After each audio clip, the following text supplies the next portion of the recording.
My name is Eleanor Briggs, and the day I slammed that door, I thought I was finally choosing love. Real love. The kind that burns hot, messy, and untamed. The kind that feels like flying even if the wings aren't yours. But I wasn't flying. I was falling.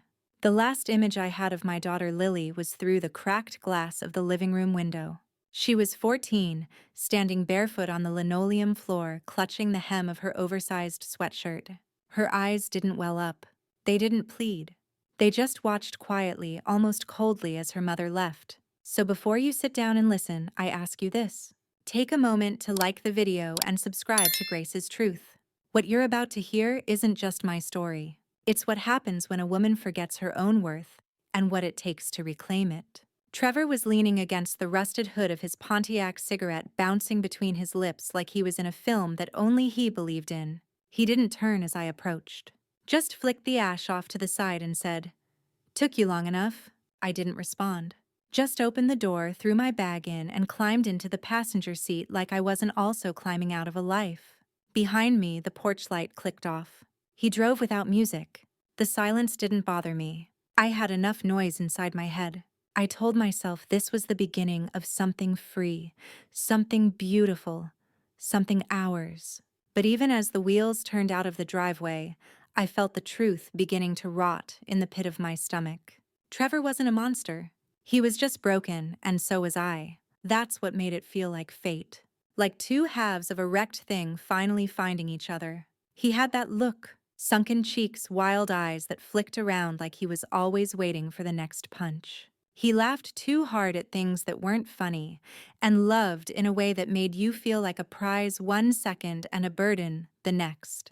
We drove through the night, stopping only for gas and greasy fast food. Somewhere near Arkansas, I started to realize how far from home we really were. Trevor wanted to get to Tucson, said his friend owed him a place to stay and some things to settle. When we got there, the friend wasn't home. Or maybe he never lived there. The apartment was empty. Curtains, torn roaches scattering under a cracked linoleum floor.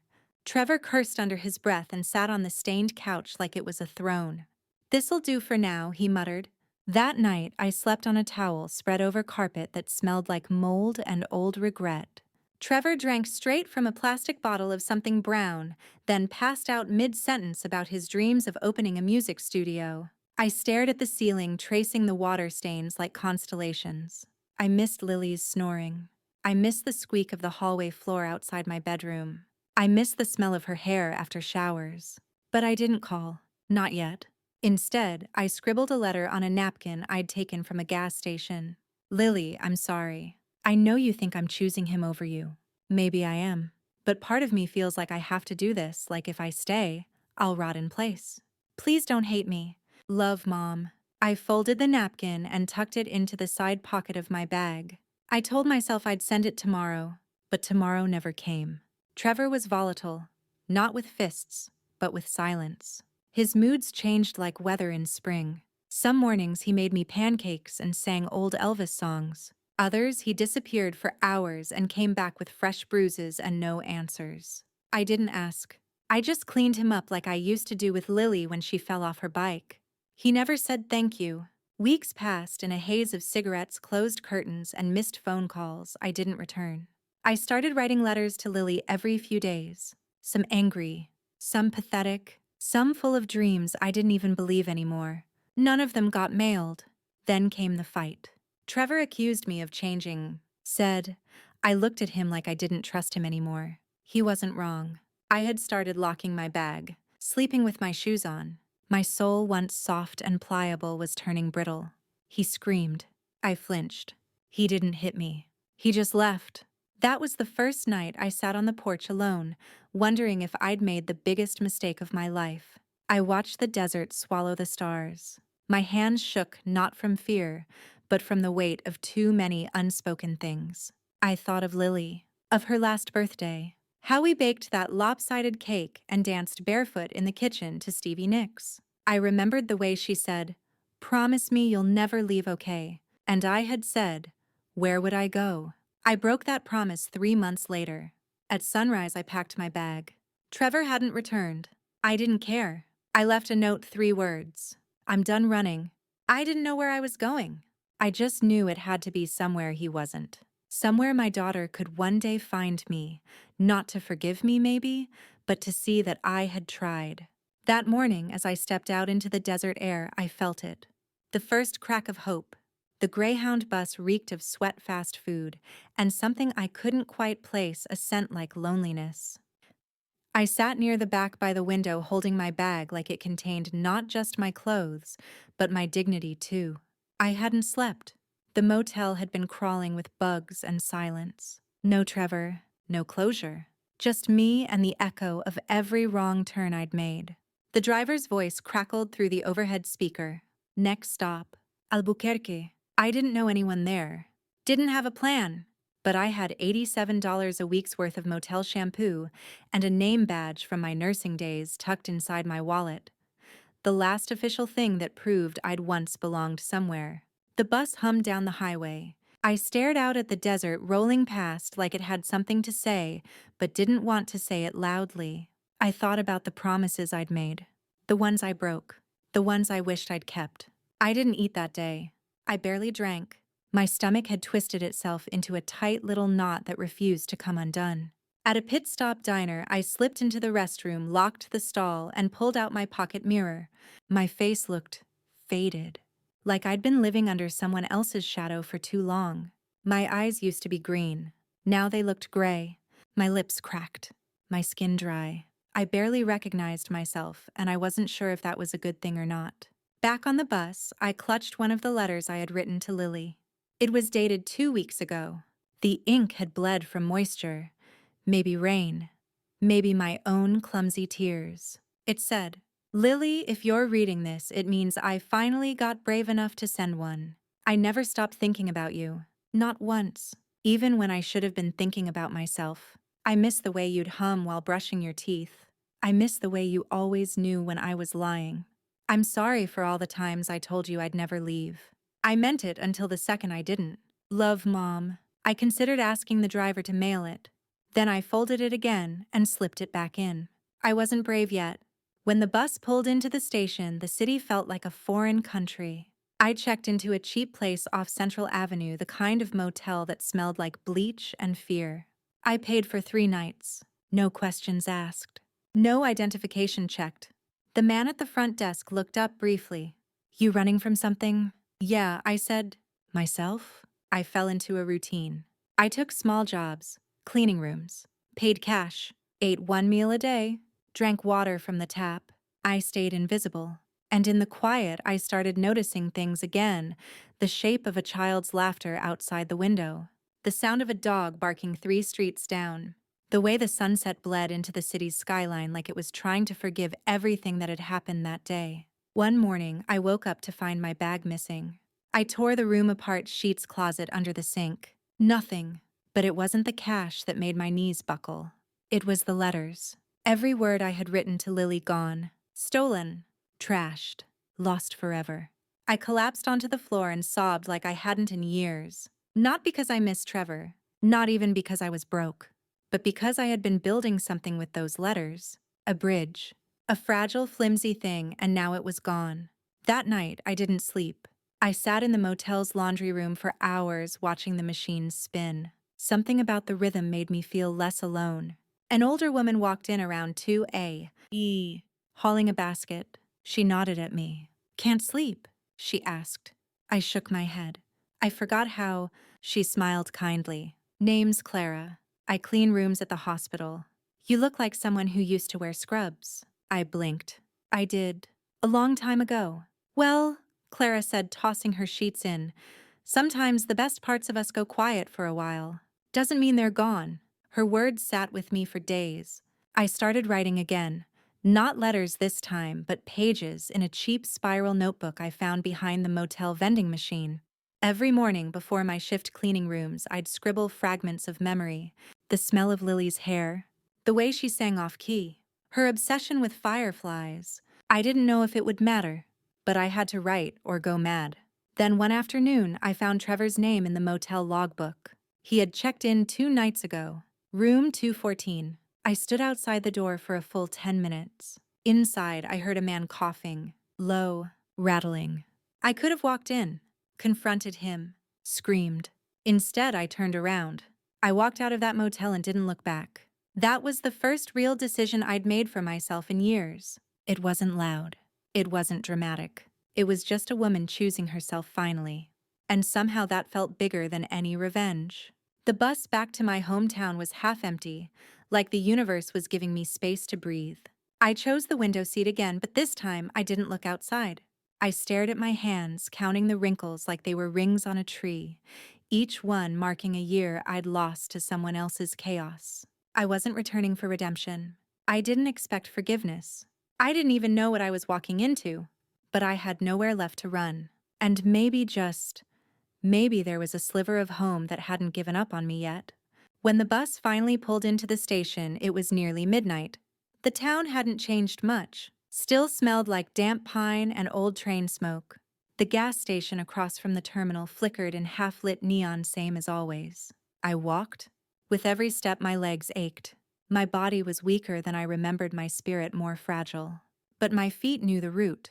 They carried me past the diner Lily and I used to eat pancakes at after school, past the park where she learned to ride her bike, past the church with the broken bell tower, and then my street. The house stood exactly as I'd left it, the same crooked mailbox, the same peeling shutters. But something was off. The porch light was brighter, newer. The lawn was trimmed. And the hydrangeas Lily and I had planted, the ones that used to wilt every year, were blooming wildly, defiantly. I stopped at the gate. Voices echoed from the porch. Laughter. Young, carefree. It wasn't Lily's voice. A family I didn't know sat at the table. Parents, kids, a dog barking at the wind. They belonged there now. I stepped back and stood in the shadows. It took everything in me not to walk up and knock. Instead, I walked 2 blocks to the bus shelter and sat down, wrapping my arms around myself like armor. I stayed there till the sun rose. When morning came, I wandered. I didn't want to see anyone. Not yet. But my feet again had their own mind. They led me behind the old house, past the alley to the garden. It was still there, overgrown in places, wild, unruly, but alive. My breath caught in my throat. The climbing roses Lily and I planted had taken over the fence. The mint patch we used for tea had spread, invading everything. The tiny bench we built together was half sunk into the soil but still standing. And there, in the very center, a single white lily. It hadn't been there before. I dropped to my knees and wept, face buried in trembling hands. Not from shame. From the overwhelming, impossible, irrational hope that maybe Lily had kept this. That maybe in her own silent way she had left a place for me. I sat there for hours, hands in the dirt, heart beating like it belonged to a younger woman. That night, I checked into a room above the old hardware store. It wasn't much, just a bed, a lamp, and a mirror that had seen too many reflections. But it was mine. I got a job at the community kitchen, told them I used to be a nurse, didn't tell them much else. They didn't ask. Small towns already knew more than they admitted. Weeks passed. Every day after my shift, I'd go back to the garden. I brought clippers, gloves, and seeds. I trimmed, watered, replanted. I talked to the soil like it was an old friend. Sometimes I imagined Lily sitting beside me, her long hair braided down her back, eyes rolling at my bad jokes. And sometimes when the wind was just right, I imagined I could hear her laughter again. I started writing again too. Not letters this time. Poems. Stories. Fragments of memory. I kept them in a leather notebook I found at a thrift store. I wrote about the hydrangeas, the pancakes, the silence between 2 people who used to know each other by heart. I didn't know who I was anymore, but I was becoming someone I didn't hate. Then one afternoon I saw her, Lily. She was walking past the garden with a child, a little girl with dark curls and that same defiant spark in her step. I froze behind the roses, unsure if I was seeing a ghost or a grace. She paused, looked around. Her eyes lingered on the garden. And then she whispered to the child, "That's the place Grandma used to love." Grandma. I pressed a hand over my mouth, stifling a cry. She hadn't forgotten. She hadn't erased me. I waited until they turned the corner. Then I sat on the bench and let the tears come freely. I wasn't ready to face her, not yet. But I knew without question that she still carried a piece of me. and that was enough to keep breathing.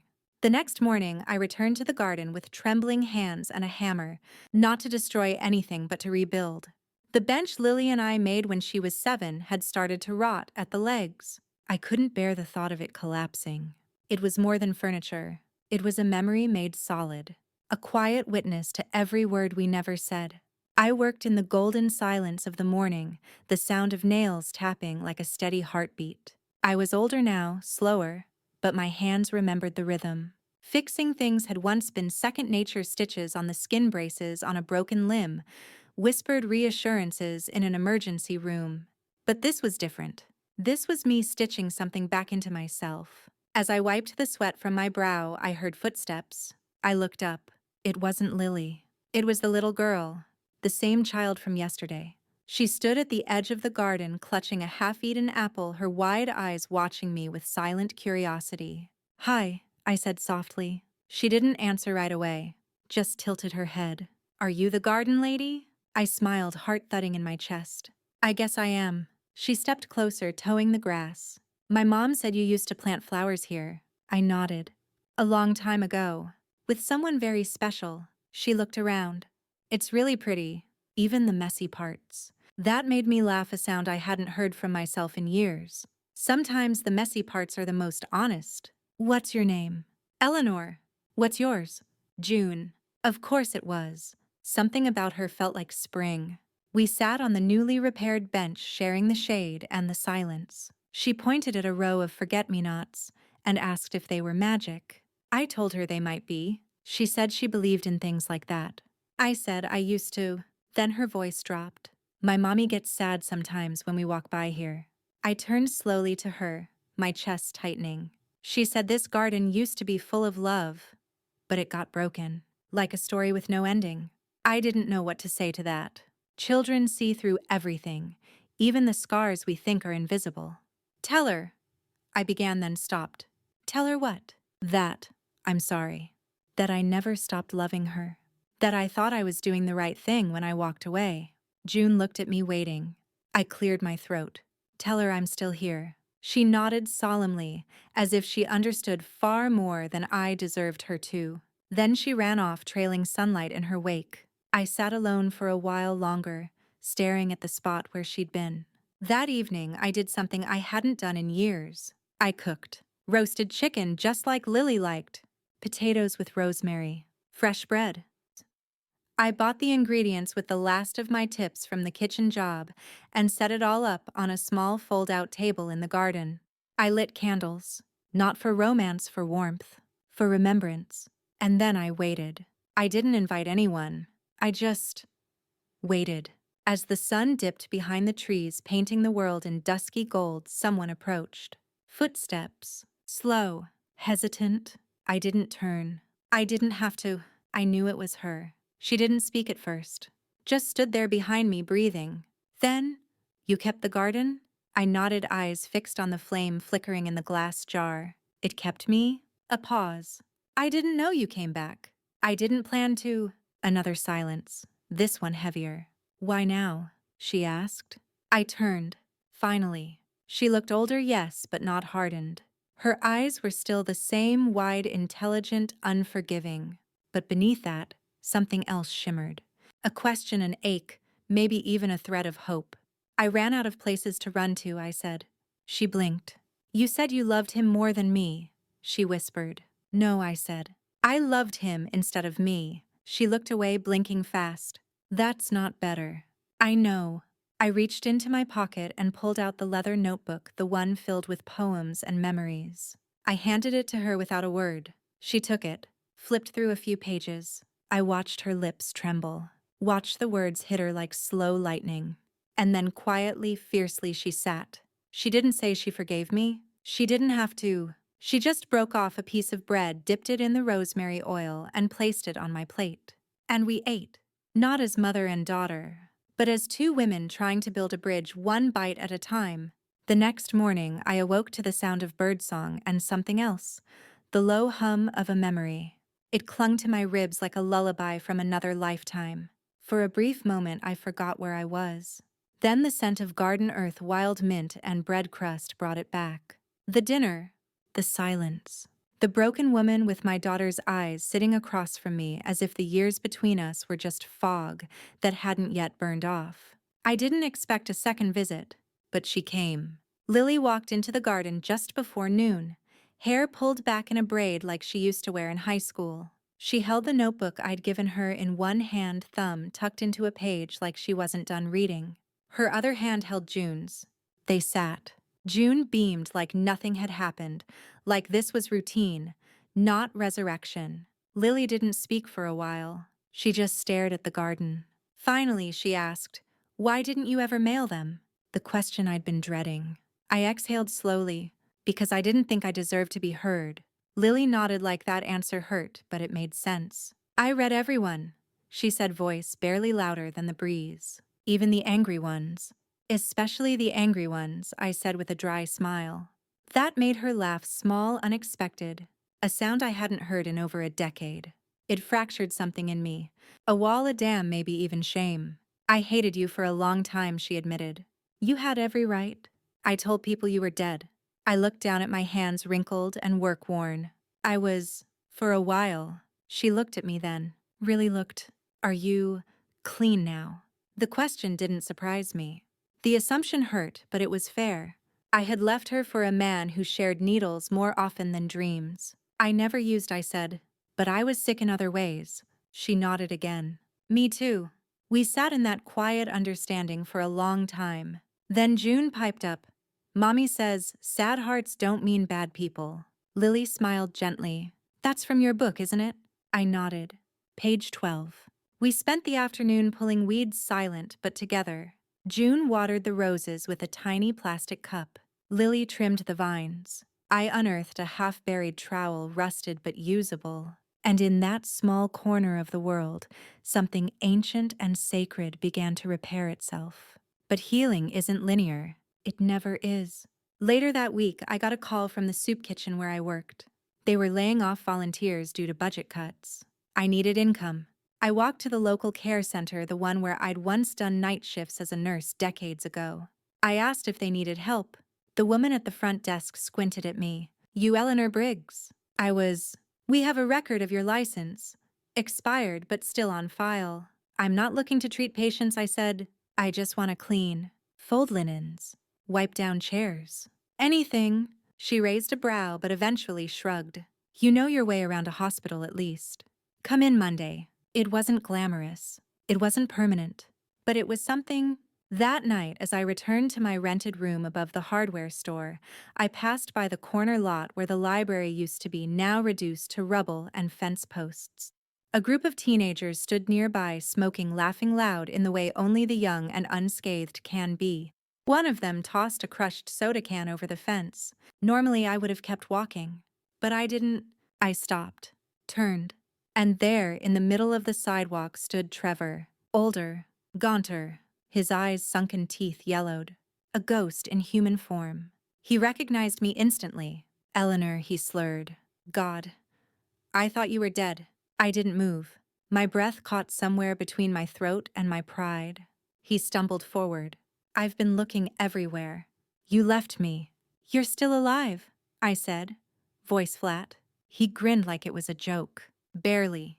He reached out. I stepped back. "Don't," I said. "Come on," he muttered, lowering his hand. "We can fix it." "There's nothing to fix." "I loved you. You needed me," I corrected. "That's not the same thing." He looked stunned, like no one had ever told him that before. "I have nothing," he whispered. "No one." "I know," I said. "And I hope one day you find peace. But not through me." I turned, walked away, didn't look back. Not this time. I cried later, not because I missed him, but because I didn't. It was the first time in years that I cried from relief, from freedom. I returned to the garden that night, knelt beside the lily patch, and whispered, "Thank you to the soil for holding me, for waiting, for not giving up even when I did." The following week passed in quiet rhythm, cleaning at the care center in the morning, tending the garden in the afternoon, scribbling into my notebook by lamplight at night. Routine, ordinary. But after years of chaos, that was its own kind of miracle. One evening, I returned home to find an envelope taped to my door. My name was written in careful slanted script. No stamp. No return address. Inside was a photograph. Old. Faded. Me and Lily in the garden, dirt on our knees, grinning like idiots. She must have been 10. I was wearing a sun hat too big for my head. Our faces were flushed from laughter. Behind the photo, a short note. I never threw this away. L. I pressed the photo to my chest and sank onto the bed, feeling 17 and 64 at the same time.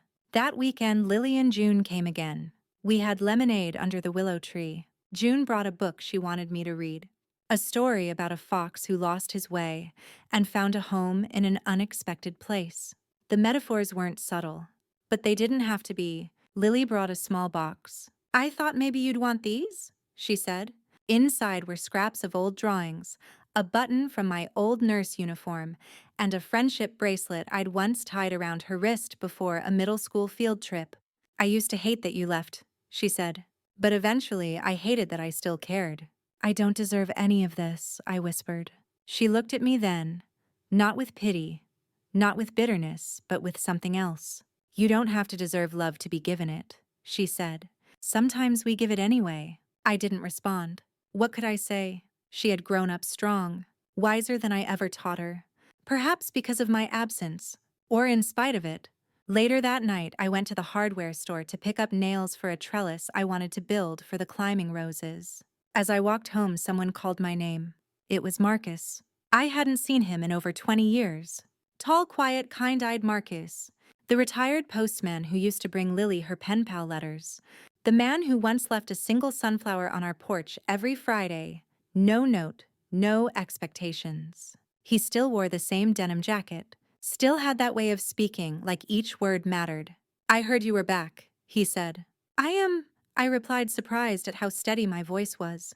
I visit the garden sometimes. Hope that's okay? It's more than okay. We talked for a while. About small things. Weather. The library closing. How the town never changed but always felt different. Then before he left, he said, I never stopped walking past the house. Not once. Thought maybe one day you'd come back? I smiled. I thought maybe I had burned every bridge. Some bridges don't burn. They wait. He tipped his cap and walked off into the dusk. I stood there holding the bag of nails, heart trembling like a moth drawn to a porch light it thought it would never see again. The next morning, I found a sunflower tucked between the garden gate slats. No note. No need for one. That evening, Lily returned with June and asked if I'd help build a birdhouse for her daughter's school project. We painted it blue glued shells along the roof and etched the initials J plus L plus E on the bottom. After they left, I sat under the tree notebook open in my lap, and I wrote. I wrote about the things I remembered, the things I had tried so hard to forget. I wrote about Trevor not as a monster, but as a mirror I should have looked away from sooner. I wrote about Lily, about June, about the way forgiveness doesn't arrive like a parade, but like a quiet knock at the door. I wrote about myself, not the version I'd been pretending to be, but the woman I had buried under guilt, fear, and silence. And when I was done, I closed the notebook and set it beside the birdhouse. It wasn't finished. Neither was I. But for the first time, I didn't feel like I had to run anymore. The garden was blooming, and so was I. The rain came one night without warning, not a drizzle, but a storm wild and determined. Thunder rolled over the hills like an old memory, and the garden bowed beneath the downpour. I stood on the porch wrapped in a quilt, watching water soak the earth I'd spent weeks nursing back to life. The trellis I had built groaned under the weight of wet roses, and the bench was half submerged in pooling mud.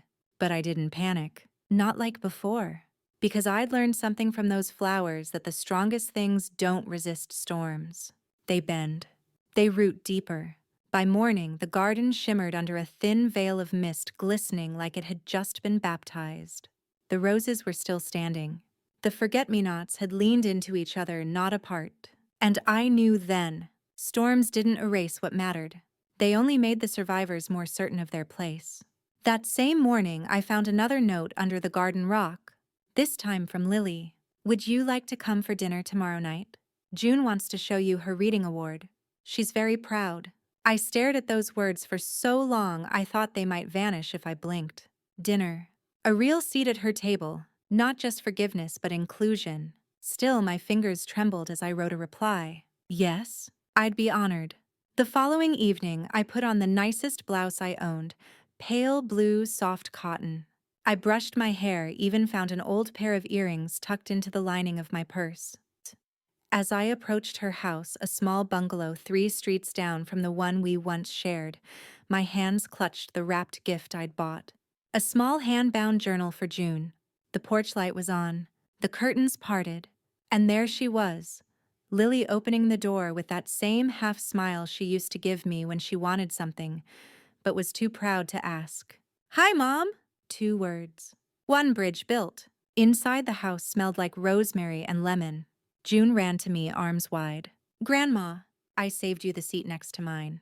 She guided me to the table where Marcus sat holding a bottle of wine and looking entirely too comfortable for a man who'd claimed he wasn't good at crowds. Lily raised an eyebrow. I grinned. "You didn't tell me he'd be here." "She didn't tell me you'd be here either," he said with a wink. Dinner was simple: roasted chicken, mashed potatoes, green beans. The kind of meal we used to make together on Sundays before the world fractured. Conversation was tentative at first. Lily asked how my job at the care center was going. I asked how June liked school. Marcus jumped in with a story about a neighbor's runaway cat. It wasn't perfect, but it was real. After dinner, June disappeared into her room to fetch her reading award. Lily poured tea, chamomile my favorite. And then, as if the silence had been waiting for a window, Lily spoke. "I read your notebook." I nodded slowly. I figured I didn't know how much you remembered. I remembered everything I said, even the parts I wish I didn't. She sipped her tea. "Do you ever wish you'd stayed?" "All the time," I admitted.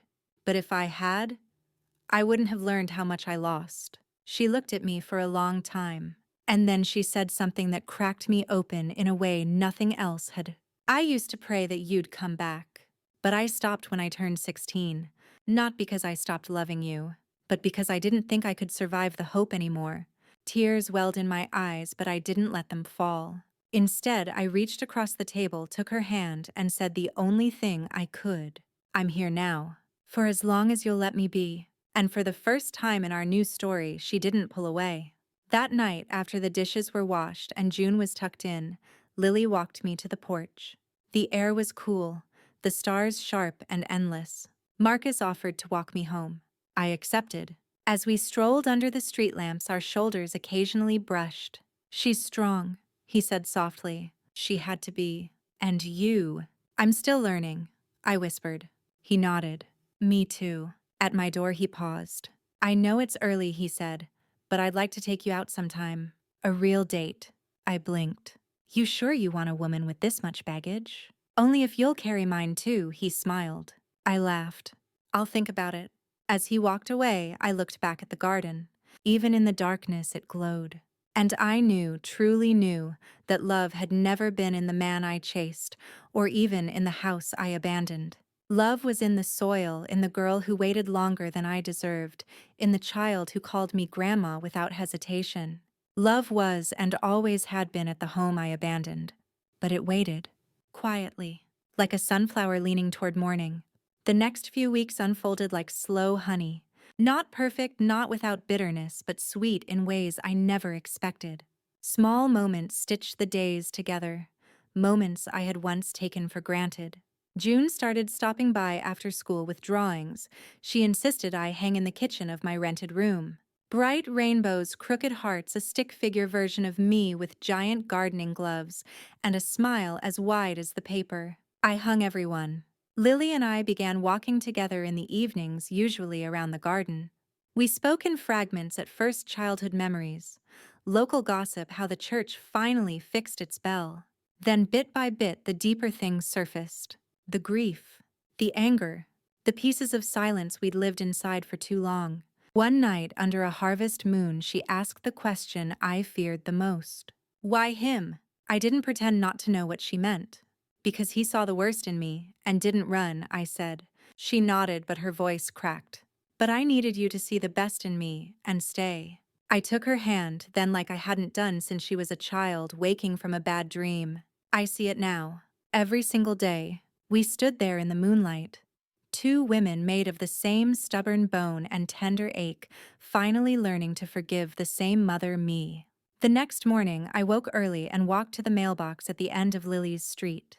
Not because I had letters to send, but because I needed to stand there, to look down the road where I once disappeared, to see it from the other side. That's when I saw the car. Old, rusted, the same Pontiac. Trevor. He leaned against the hood like time hadn't touched him, but it had. His face was more gaunt, his eyes duller, like all the fight had finally dried up. I didn't run. I walked up slowly, every step louder than thunder. "What do you want?" I asked. He tried to smile. "Failed? Heard you were back." "You heard right. Thought maybe we could talk." "About what?" He shrugged. "The past. Us. There is no us. Not now. Not ever." He stepped forward. "Come on, Elle. I've changed." "No," I said. "You've crumbled." "That's different." He laughed bitterly. "You think you're better now?" "No," I said. "I think I'm whole. And that scares you." He looked at me like he was seeing me for the first time. Not the woman who stitched his wounds. Not the one who followed him into motel rooms and lies, but the one who walked away and didn't look back. I took a deep breath. "You don't get to circle back. Not when I've rebuilt what you broke." He scoffed. "You think that daughter of yours really forgave you?" "No," I said, voice steady. "But she gave me something harder. A second chance." And with that, I turned and walked away. Not fast. Not afraid. He didn't follow. That afternoon, I found a note tucked beneath the garden bench, this time in June's handwriting, shaky and bright. "Grandma, I love your flowers, but I love your stories more. Will you write one just for me?" My hands trembled as I folded it gently. I hadn't written anything in days. Not since the morning I saw Trevor. The part of me that used to reach for words had gone quiet, but now it stirred again, like roots waking after frost. I sat down that evening with a new notebook. The leather one was nearly full. I opened to a fresh page and wrote, "Once upon a time there was a garden where the flowers whispered secrets, and the soil forgave everything." And I kept going. By nightfall I had 10 pages. A story about a brave little girl and the magical tree that grew from tears. A tree that healed old scars. A tree that never forgot who planted it. The next day I read it to June under the willow tree. She clapped when I finished. "Is it true?" I smiled. "Parts of it." She leaned her head against my shoulder. "I think it's all true. Just quiet truth." That night Lily called me. Not for anything urgent, just to say goodnight. It was the first time she had done that in decades. Before hanging up, she said, "You know you're allowed to be happy now." The words stuck in my chest like a song I hadn't known how to sing. But I whispered back, "I think I might already be." After I hung up, I stepped outside and looked at the garden. The moonlight dusted everything in silver. A breeze stirred the roses. The trellis stood tall. The birdhouse swung gently from the branch. And I stood there not as a visitor, not as a mistake returning, but as a woman home again. No longer abandoned, no longer ashamed. Just here. And blooming. Summer settled into the town like an old friend, slow, warm, unhurried. The days stretched long and fragrant, heavy with jasmine and cicadas. Life softened around the edges. Lily brought June to the garden almost daily now. They'd pick mint for tea, or sit on the bench, as I told stories about the past, the good ones, the tender ones, not the kind that scraped open old wounds. And Marcus, he started showing up with fresh bread from the market sometimes, with flowers he claimed he just happened to find. He never rushed me, never asked for more than I could give. And still, somehow, he made me feel like I was already giving enough. One evening, while we were sitting on the porch sipping lemonade, he reached into his satchel and pulled out something wrapped in linen. "I've been working on this," he said, placing it in my lap. "Thought maybe you'd want to add it to the garden?" I unwrapped it. It was a wooden sign, hand-carved. It read, "The Garden of Second Chances." I ran my fingers across the letters, tracing each one like it held a memory. "It's beautiful," I whispered. He cleared his throat. "Thought it was fitting." I nodded, blinking back tears. "It is." We mounted it by the gate the next morning. Lily helped. So did June, who insisted on tying a ribbon around one post because, as she declared, Every second chance needs a bow. That sign changed everything. People started noticing. Neighbors stopped by to ask about the flowers. Some brought clippings from their own yards to contribute. A boy from the high school offered to build new benches as part of his shop class project.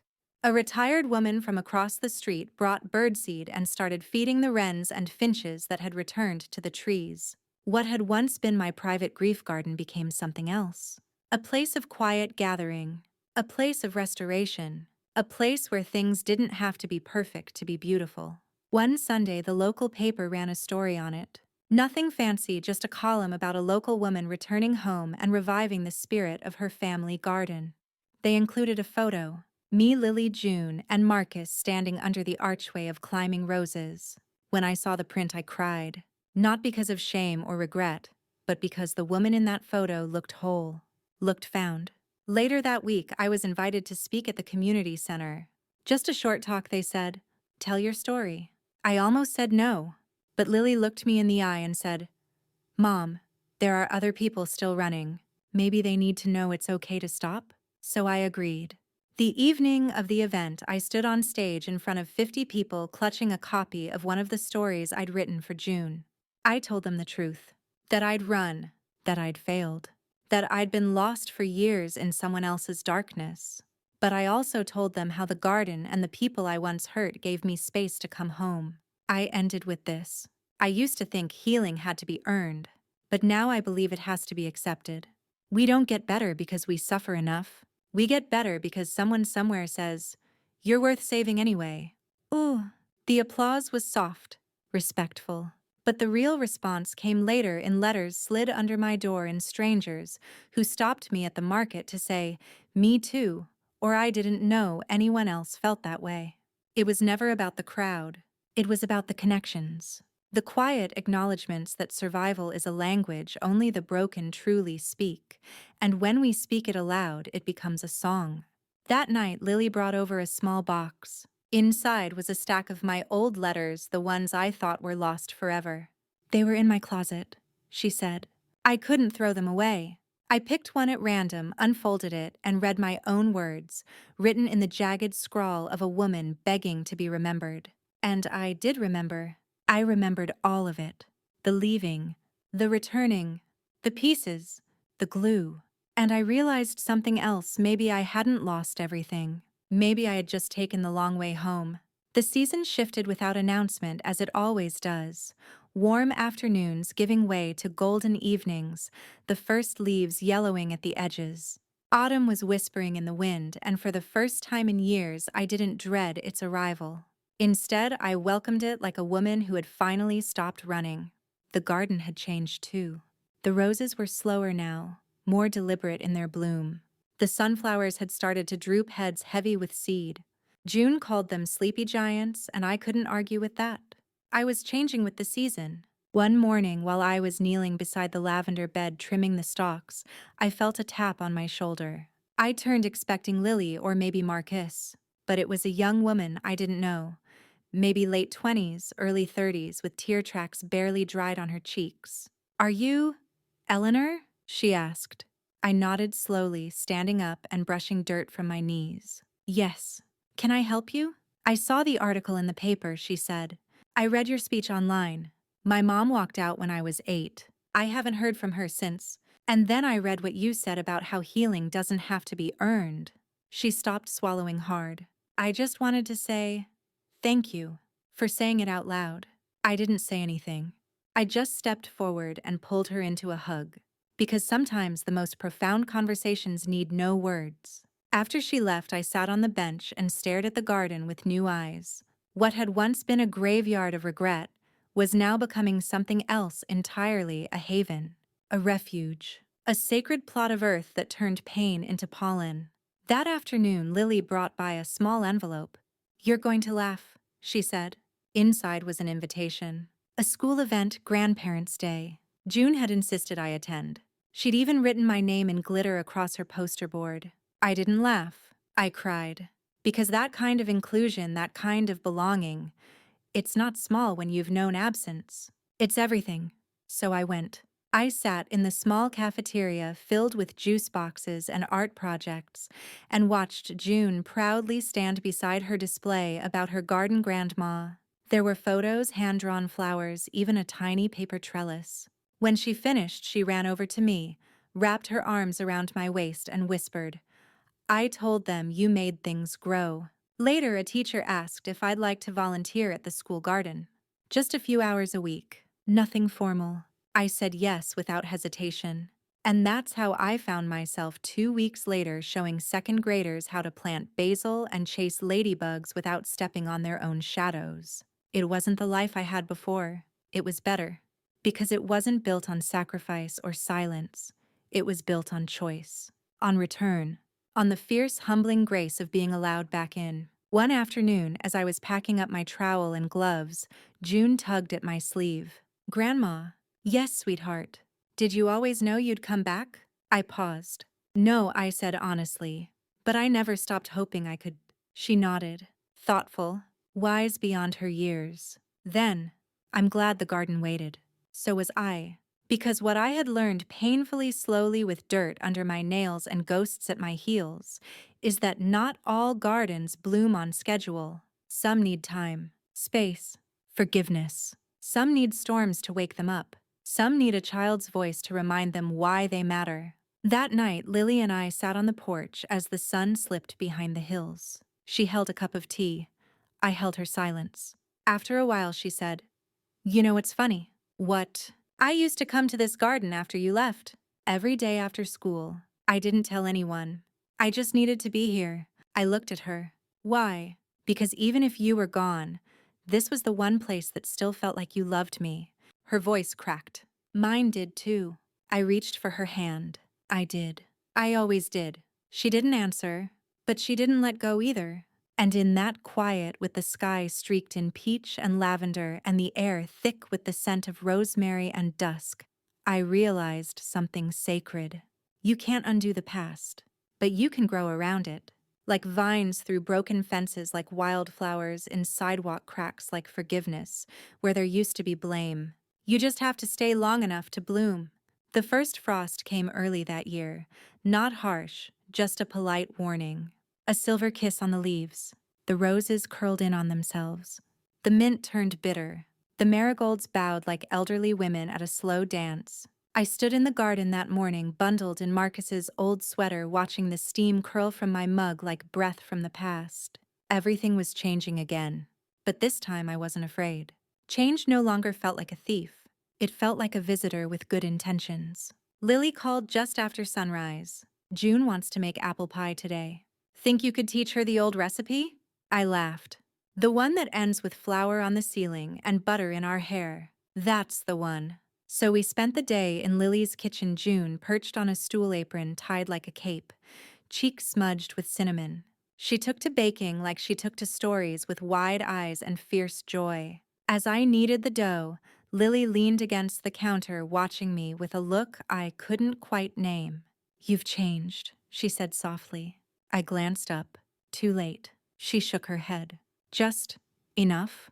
We shared the pie on the porch wrapped in blankets, our laughter fogging the cold air. Marcus stopped by later with mulled cider and stories about the time he tried to build a treehouse with no nails.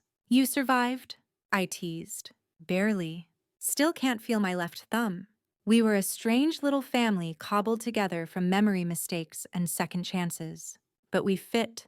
Like old quilt patches, different fabrics, same warmth. That night, after they all left and the house was quiet, I wandered back to the garden. I hadn't written in days. Not because I had nothing to say, but because I'd been living it instead. Still, the pull returned. Gentle, persistent. I opened my notebook beneath the porch light and wrote, "I once left everything behind for a man who couldn't hold himself up. And in doing so, I dropped the one thing that had ever held me steady, my daughter." It took years to return, but I did. Not with flowers, not with gifts, but with dirt under my nails and the courage to say, "I'm sorry." And I'm here. As I closed the journal, I heard a knock on the garden gate. Marcus. He leaned on the post holding a small bundle. "Made you something." I opened it. A small wooden plaque hand-burned with the words, "Love lives here." My throat caught. You sure? I whispered. He stepped inside the gate, his voice just as low. I've never been more sure of anything. He took my hand.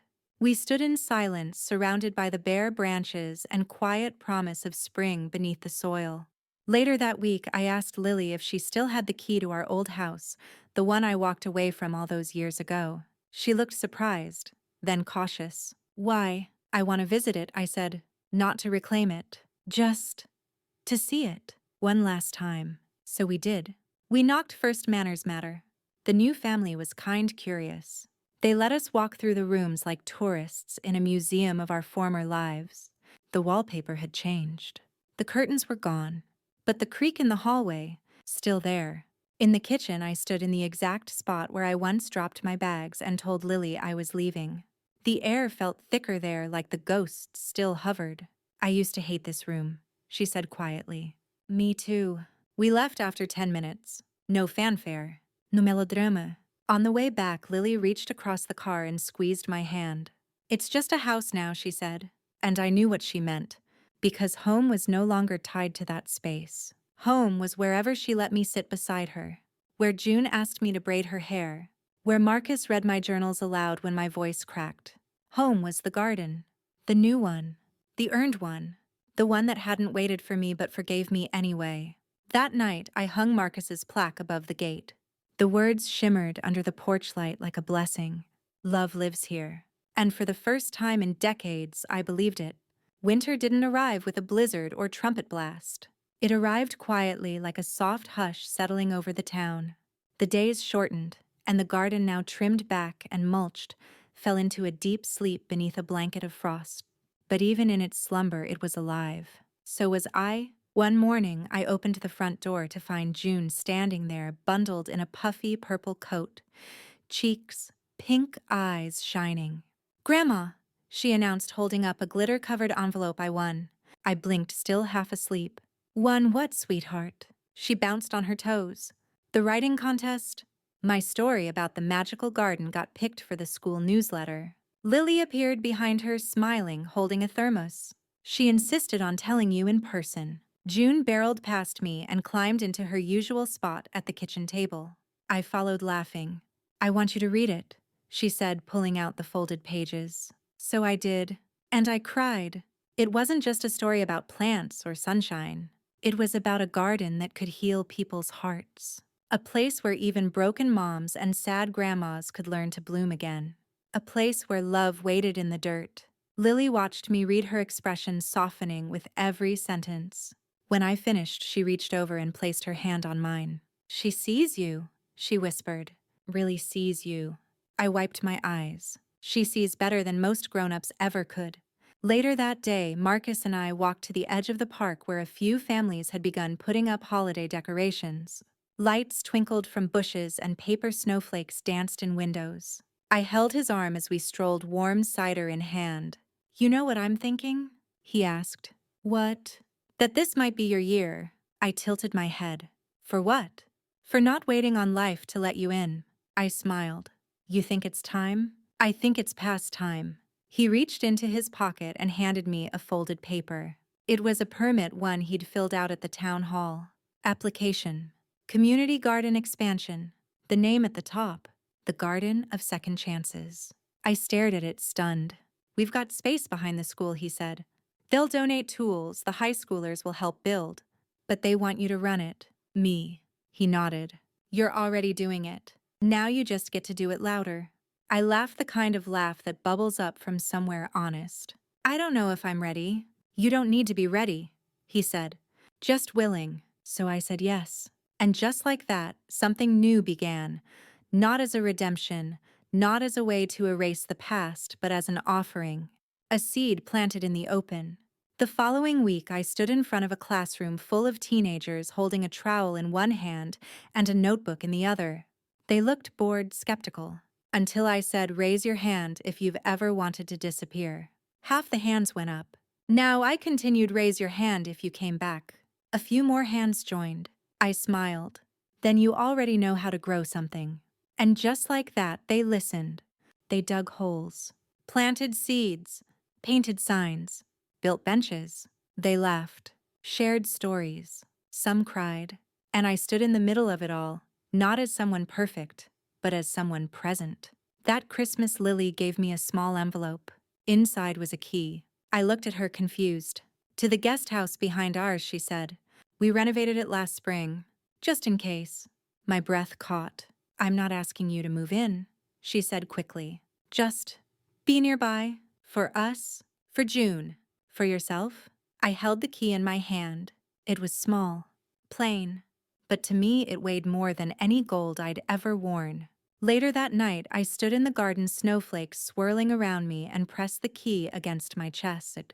I had once thrown away everything for the wrong love. Now I was being handed something back, not out of obligation but out of grace. The kind of grace that grows slowly. Like roots. Like forgiveness. Like home.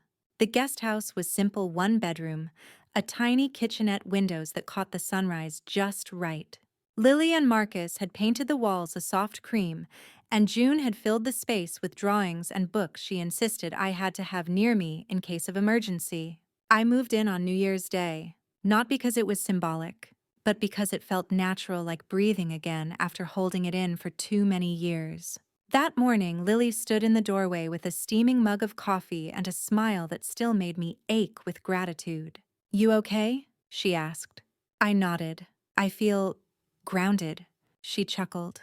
"That's fitting." Marcus came by later with a toolbox and his usual bag of bread.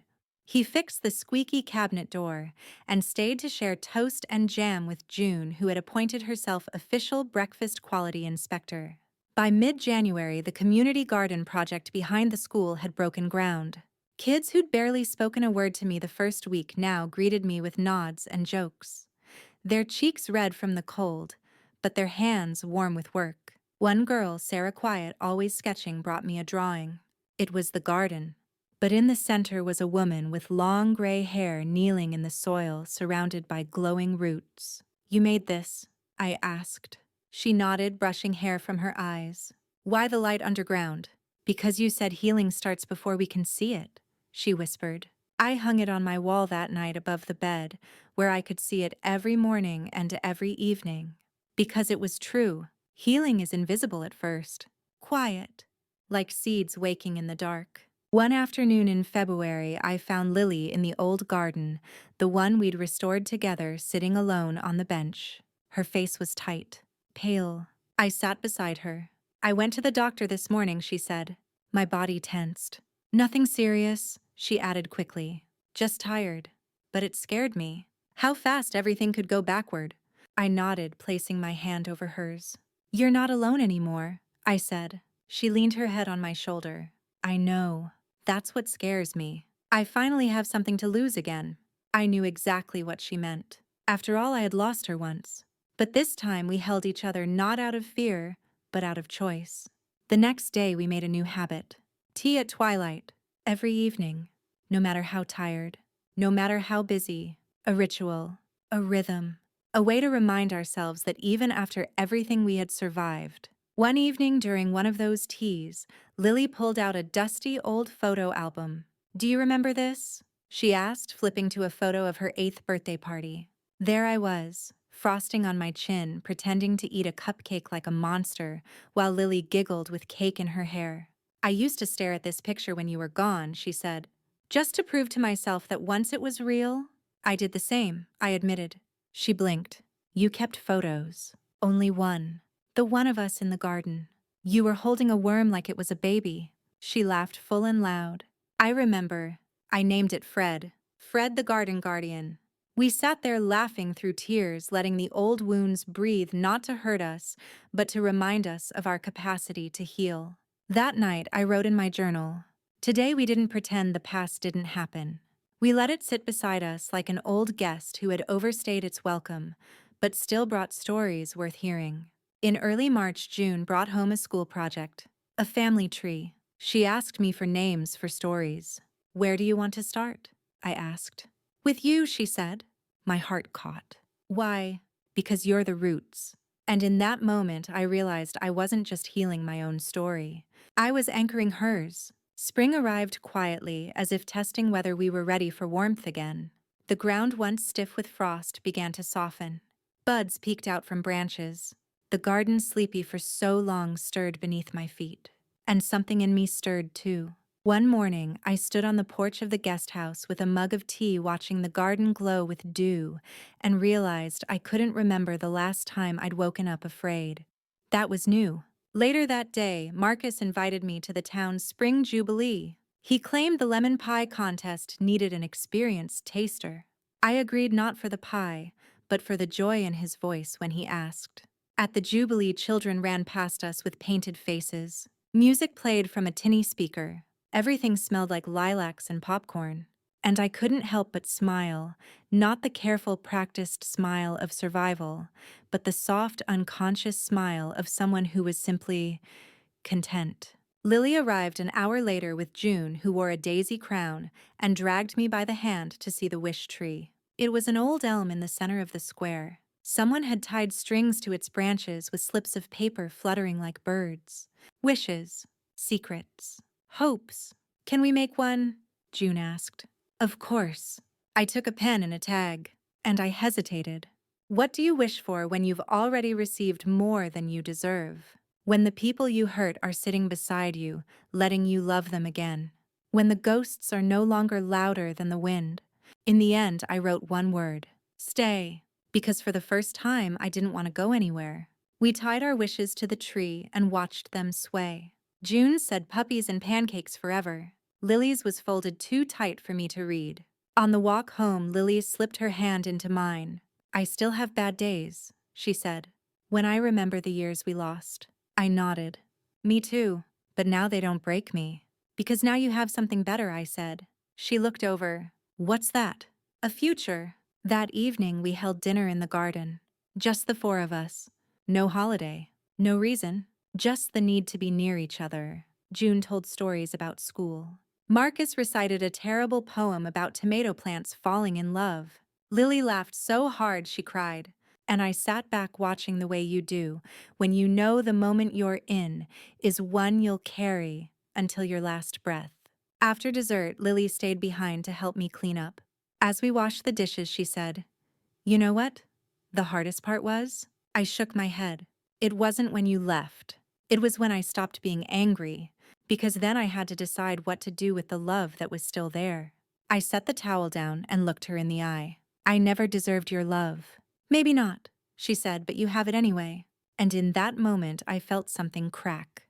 Not a break, but an opening. Like light seeping through a seam you didn't know was there. That night, after everyone had gone, I returned to the garden. The candles on the table had burned low. The plates were stacked. The air was still warm, scented with basil and smoke. And I stood in the center beneath the trellis looking up at the stars. I thought about the woman I was the day I walked away. The one who chased a broken man thinking she could save him if she just gave up everything. I thought about the nights on motel floors, the silence of bus rides, the weight of letters unsent. And I thought about now, about June's laughter, Marcus's steady hand, Lily's forgiveness still blooming in its own time. I was no longer the woman who had to leave. I was the woman who stayed. Not because I was brave, but because I was finally willing to believe I still belonged. The wind stirred the petals of the new rosebuds. They hadn't opened yet, but they would, and so would I. The day I opened the letter, I had just finished planting spring carrots with June. She'd insisted on spacing the seeds herself because Grandma says roots need room to be who they are. It came in a plain envelope, no return address, just my name in shaky handwriting. I almost didn't open it, but something in my gut told me I needed to. Inside was a single page.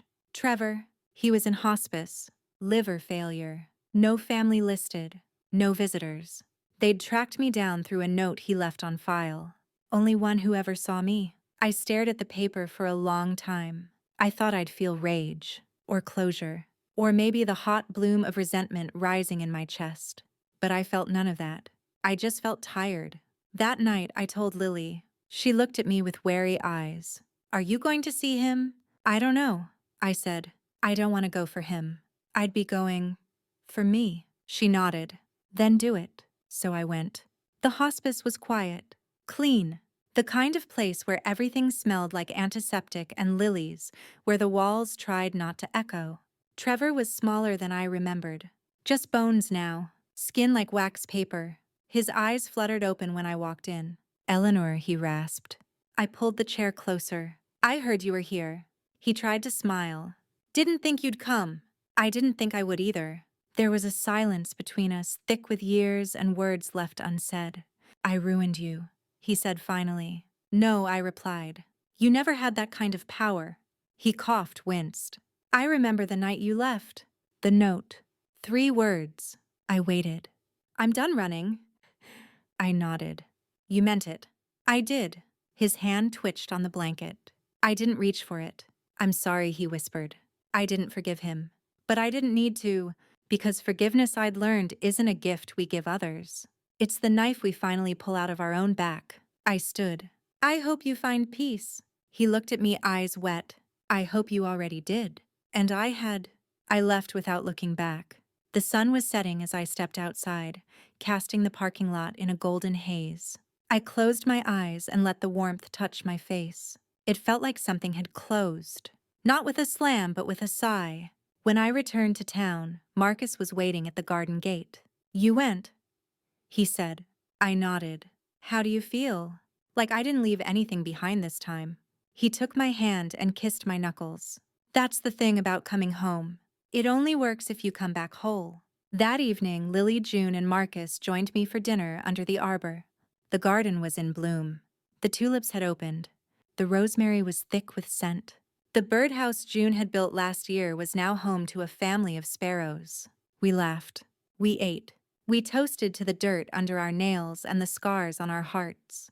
And when the sky turned violet and the stars began to blink awake, I stood. "I have something to say," I announced.